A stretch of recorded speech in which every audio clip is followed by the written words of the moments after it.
Abrimos la mesa de En Perspectiva en este lunes 16 de mayo del año 2016.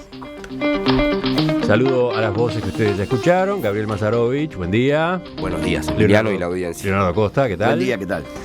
Buenir Sartú, buen día. Muy buen día. No se sacó la campera todavía. Y Gonzalo Baroni. Buenos días a todos. Como podrán ver por la web. ¿Cómo podrán ver por la web? Ahora que sos un actor de televisión. Sí. Hasta te tenés que peinar. Bueno, Buenir no se peinó Los, hablamos los de eso que en la podemos. previa. Nos mira, los que pueden. A veces te paran en la calle y te dicen, vos sos el de la mesa, no sé qué. Así que mírenlo, nos van a ver y nos van a Esto viene porque parece que hay un público que sigue a Emiliano visualmente. Sí. Y nos critican. Ven mucho el más. programa de Hay que la cambiar las radio. camisas. No toques el celular, me dijeron a mí los otros días. Vamos al primer tema. ¿Existen garantías para el uso de El Guardián?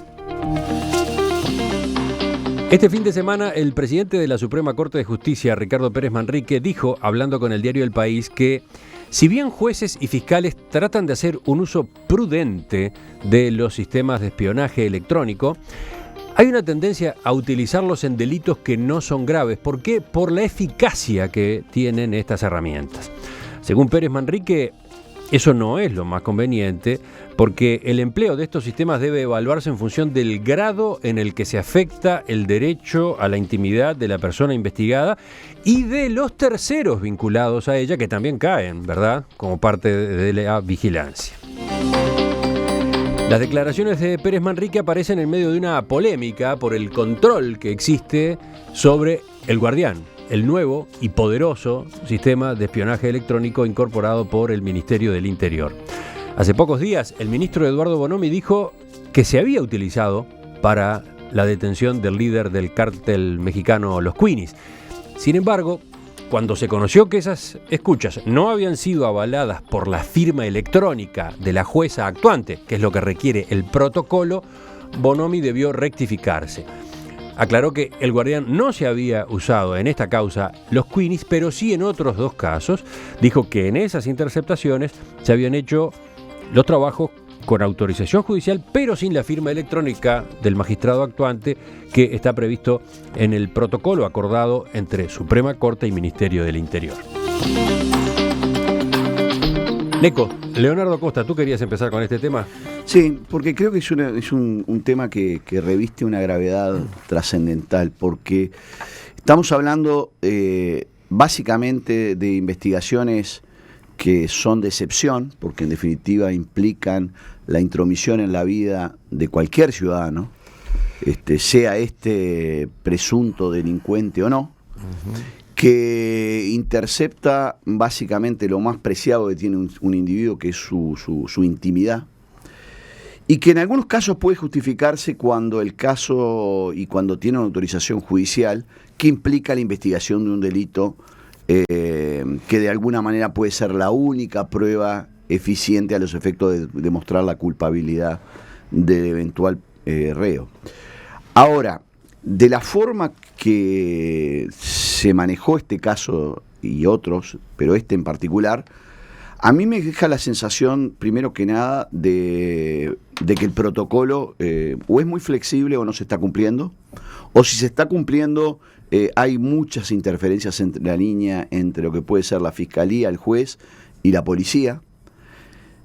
Me queda también la sensación de que la policía cree que es la que debe controlar las investigaciones, y eso es un gran error. La policía no es quien tiene que controlar las investigaciones, es el juez y el fiscal. Y el rol que asumió Bonomi en este tema me preocupa aún más, porque parece ser una especie de jefe de inteligencia que todo lo puede, cuando en realidad quien lo debe y lo puede en un Estado de Derecho es el Poder Judicial en su doble dimensión, sea fiscalía o sea juez de la causa. Las declaraciones que ayer hace, por otra parte, el presidente Pérez Manrique en el diario El País son para preocuparse más, y la investigación a su vez que hace el diario es para preocuparse un poco más. Me explico. La investigación del diario habla de la cantidad de sistemas de investigación y de gente y de instituciones del Estado que tienen aparatos suficientes como para poder controlar conversaciones. Y a uno le queda la pregunta es, ¿quién controla al que escucha? Una cosa de la vida de los otros. Con la sensación de que todos esos sistemas se desarticulaban al entrar en funcionamiento No queda claro la nota por lo pronto. No. Quizás la nota está equivocada y si fuera así debiera explicarse. Además, la cantidad de organismos que La tienen cantidad de aparatos organismos. de Contralor, no creo que lo desactiven porque la policía tenga Sí, guardián. Exactamente. Hay sistemas de interceptación electrónica de comunicaciones en Ministerio de Interior, Defensa, Aduana, Armada, Ejército, Fuerza Aérea. O sea, y entonces el gran tema es este tema. Bueno, lo otro que uno también de la nota recupera es que el jefe de inteligencia del Estado, aquella oficina que se había creado en el primer gobierno de Vázquez, es un militar que la verdad que no conocía, y que también me parece que estos temas de inteligencia del Estado, de interceptación de llamadas, intromisión en la vida privada de las personas, tienen que ser la excepción en un Estado de Derecho y no la regla. Y a veces por la eficacia en el combate al delito, que está bien, cometemos el error de la eficacia del combate a la libertad. Porque en definitiva, al final del día, si todos estamos siendo investigados, lo que se está cuestionando es la libertad. Entonces, a mí me preocupa mucho, creo que estamos viviendo una etapa en donde por combatir el delito todo se justifica y además estamos a cargo de un ministro del Interior que se cree ministro de la Seguridad y es ministro del Interior nada más. La seguridad es un tema demasiado complicado para dejárselo a la policía. Ovenir, dale tú. Yo creo que hay una cosa que primero me parece muy importante que lo que ha dicho Pérez Manrique y que lo diga él. Me parece, es un ministro de la Suprema Corte, es el organismo, si cabe, encargado de velar por la libertad y las garantías de todas las personas. Me parece muy importante que lo plantee, porque es obvio que está habiendo un manejo inadecuado de un aparato, de múltiples aparatos de control y de invasión de la privacidad. Es obvio que para empezar ya el que así de movida se use sin la autorización debidamente otorgada, ya era evidente que eso iba a pasar, y lo que no sabremos, ¿no?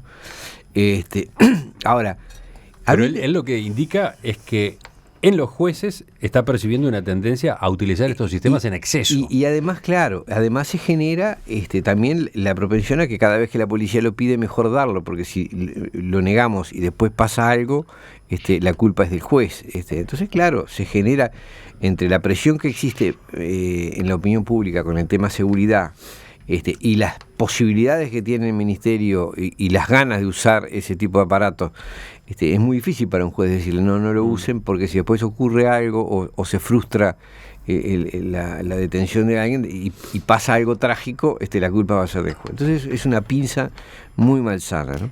Por otro lado, el contexto incluye también el crecimiento dentro de nuestro país de organizaciones criminales muy poderosas. Eso es un hecho, ¿no? El narcotráfico, los riesgos de terrorismo, y por lo tanto hay también la necesidad de encontrar con qué enfrentarlas. Ahí está el brete, ¿no? Yo creo que el problema justamente es que nosotros estamos en un proceso a nivel mundial de pérdida absoluta de la privacidad, es decir, donde las figuras del Gran Hermano, es decir, y de un mundo feliz son como cada vez más reales, ¿no?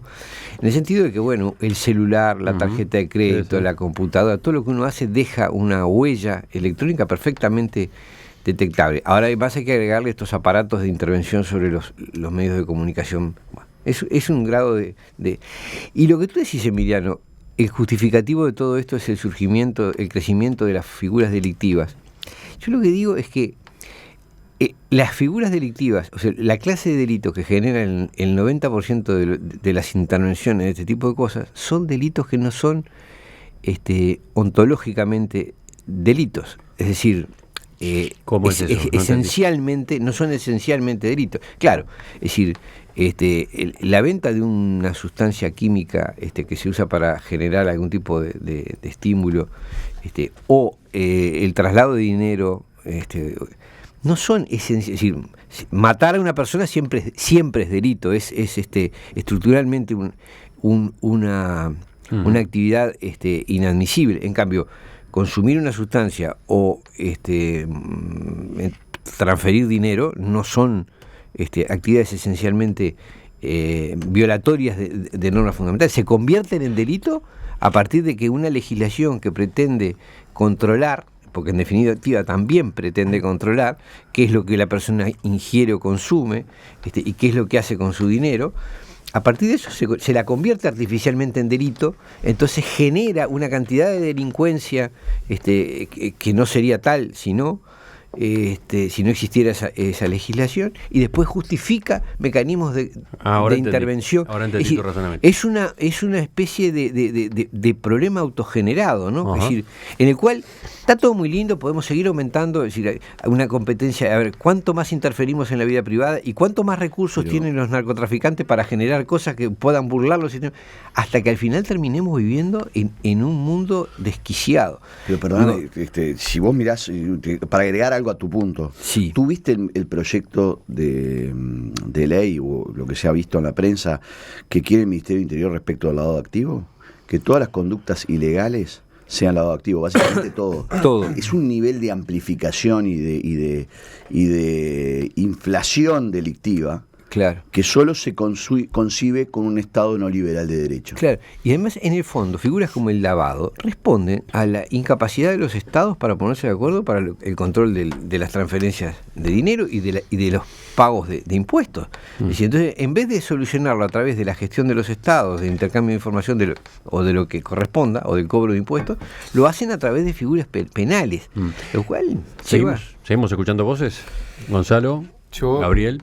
Yo los escucho, los miro, porque me encantan las discusiones jurídicas, pero estoy lejos de llegar a ese nivel de la discusión. Yo en realidad, como un humilde lector, cuando leo esa nota, veo dos cosas que me llaman la atención.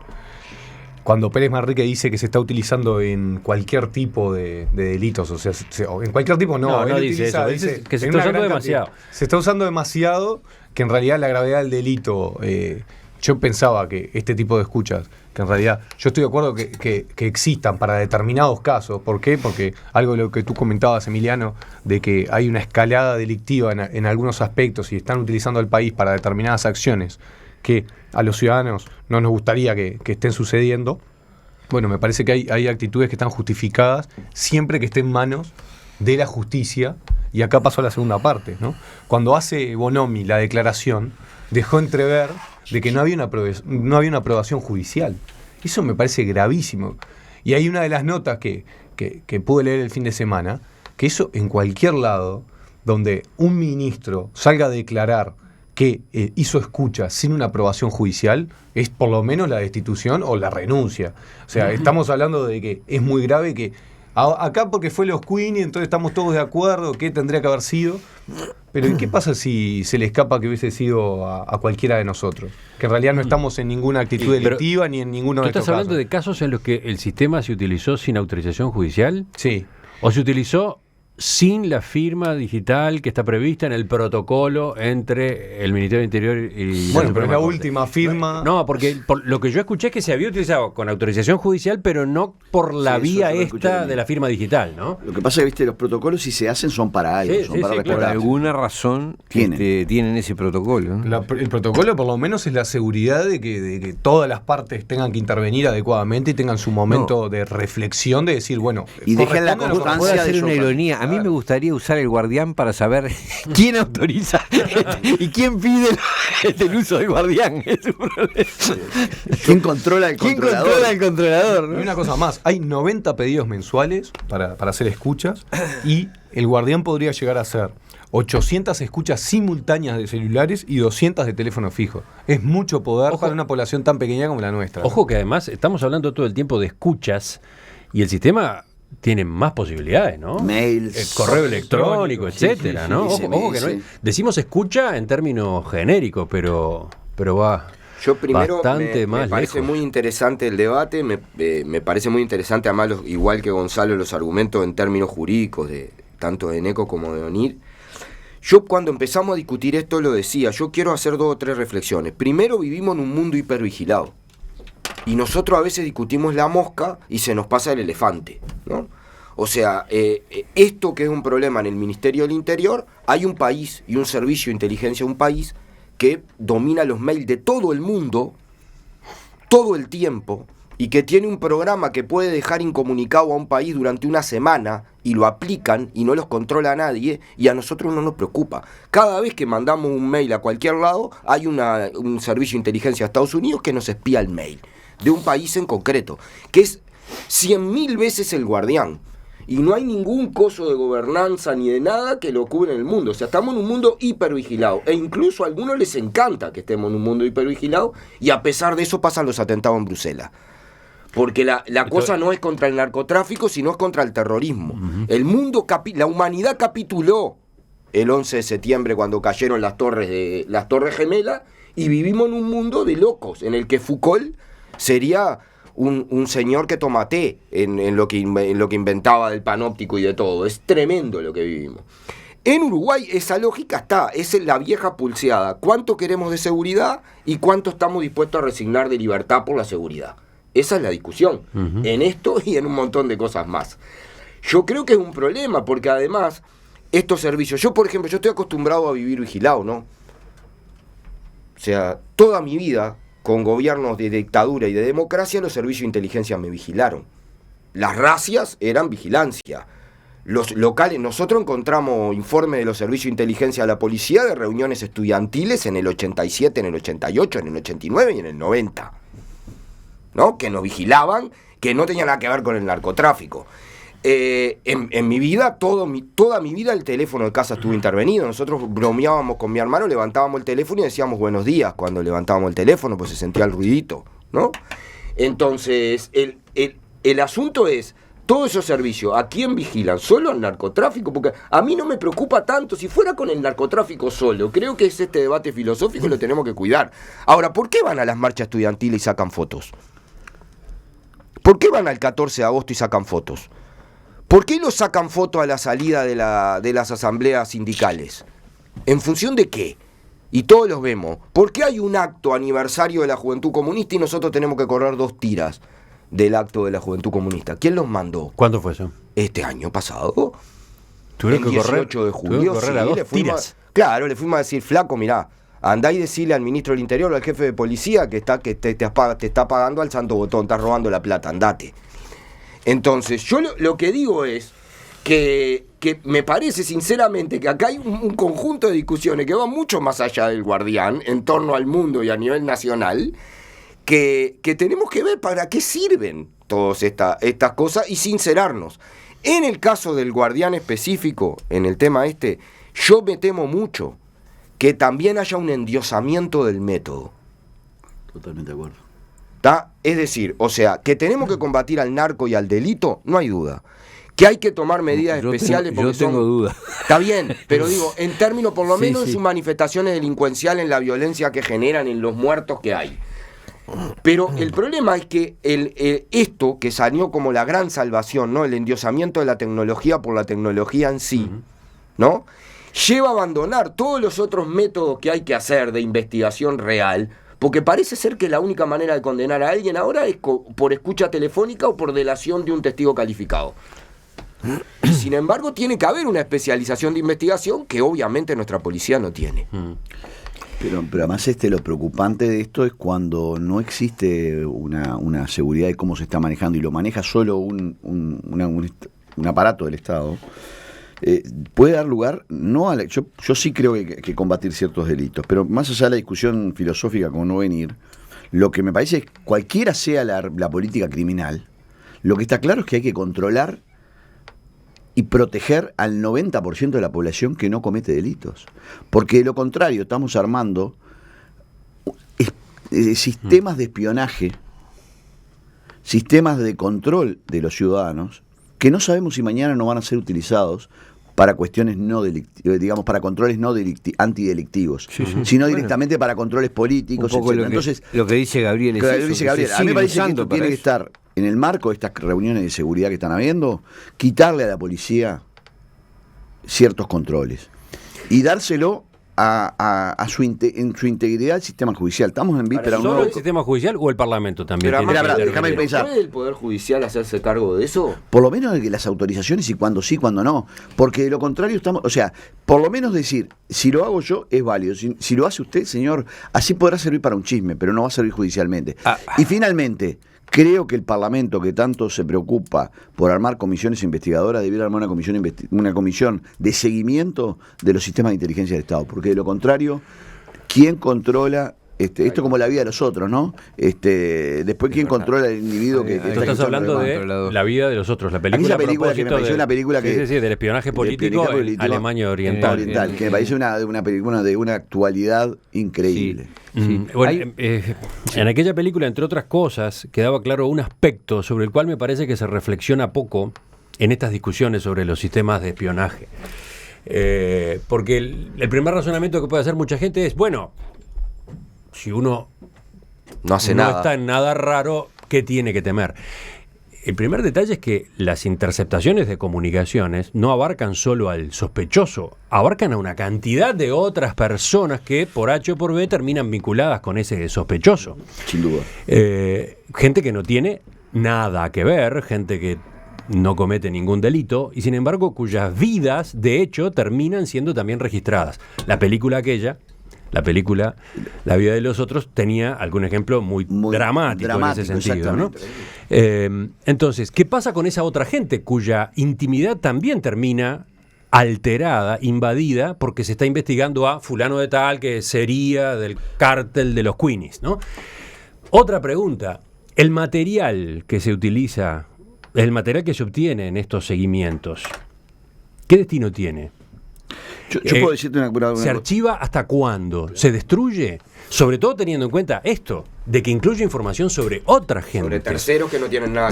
¿Dónde va a parar toda esa serie de archivos? En los expedientes judiciales, una sola cosa para que la gente también se quede un poco tranquila, y en los jueces, que yo en general suelo dar darle la derecha en cuanto a seguridad y en cuanto a protocolos de actuación, y a los fiscales también, lo que se queda dentro del expediente es lo que sea relevante para la investigación.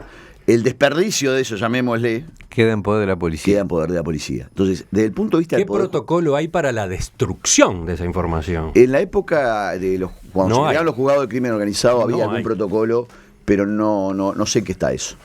Hay una cosa... perdón. Porque justamente me llamó la atención cuando hablamos de seguridad, pero también hablamos de controles políticos.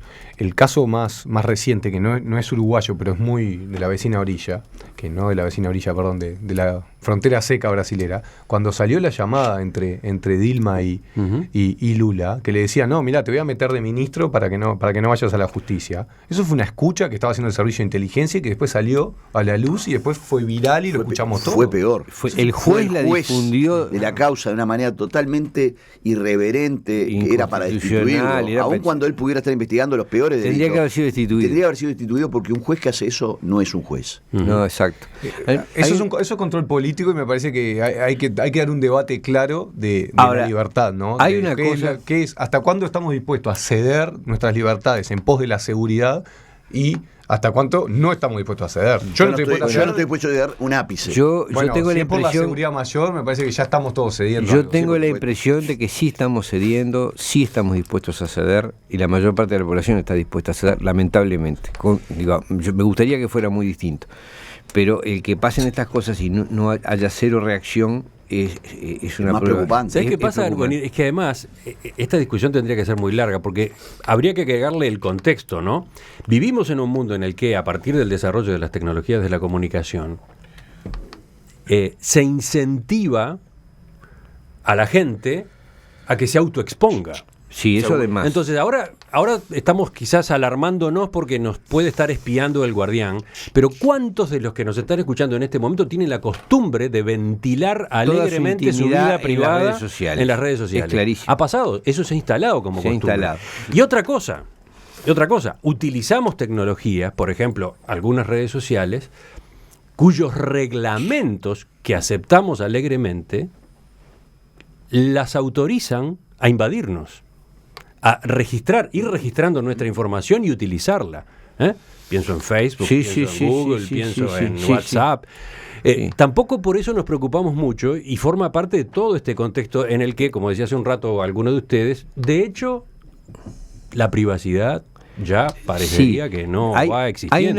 Hay una cuestión que me parece que también en esto es muy cierto esto que vos decís, ¿no? Y que además es una pauta cultural que está afectando la privacidad y la libertad. Pero hay una cosa más, que es que recién, hablando del tema de la función policial, de lo que hace la policía, decía Neco muy bien que efectivamente la policía está sintiéndose la responsable de la seguridad y las investigaciones. A mí lo que me parece que también la oposición en esto, la oposición política en esto juega un papel poco feliz, porque permanentemente se le está cobrando al ministro del Interior el problema de la inseguridad. Es decir, no estamos mirando ni al Poder Judicial, estamos mirando, se pide la cabeza del ministro del Interior. Entonces, claro, hay como un juego perverso en el cual el ministerio, pretendiendo demostrar eficiencia, cada vez invade más áreas, igual se le dice que es insuficiente, entonces es una espiral perverso en el que al final terminamos perdiendo privacidad y libertad. Yo soy una cosa, a mí no me interesa, yo no soy nadie para pedir cabeza a nadie, pero mi crítica es administrativa hacia el ministro, sea este o sea otro, porque creo que la policía necesita tener controles. Redondeamos un tema totalmente que, de acuerdo. Un tema que puede, seguramente llevar un buen rato más.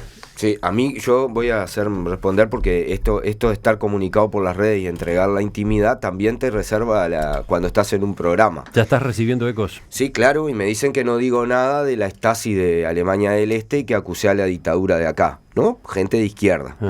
Estábamos aludiendo recién a la Stasi de Alemania del Este cuando hablábamos de la película. Yo no tengo ningún problema, o sea, yo digo con toda claridad, Sabina dice en una canción siempre que luchan la KGB contra la CIA gana al final la policía, ¿no?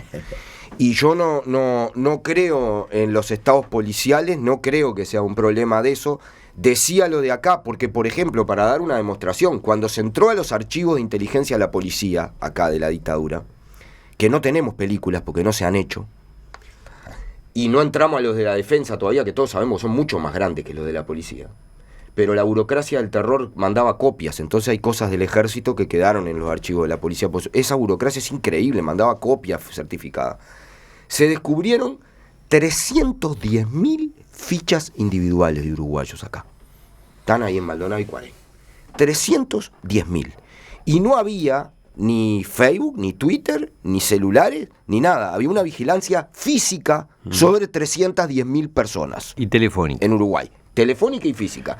Entonces, eso que pasó, ¿no? Que pasó en este país, que es tremebundo, y que no se ha logrado desmontar, es lo que me preocupa en el fondo. Termino con una cosa. Creo que, lo podrán decir mejor Neco y Ovenir, hay un debate planteado en este término en el nuevo Código del Proceso Penal en torno a quién hace las investigaciones judiciales, quién queda a cargo, quién lo plantea, porque en los hechos hoy, quien hace la investigación, aún en los casos de violaciones de derechos humanos, en todos los casos, en cualquiera, en la justicia, el brazo operativo que tiene es la policía. Y tenemos un problema con eso, serio. Saben que en el año 2007 yo visité la sede de los archivos de la Stasi en Berlín, ¿no? Ajá. Hicimos una crónica para En Perspectiva. En todo caso, aprovechamos para rescatarla. Sí. La colgamos en nuestro sitio en internet en las próximas horas.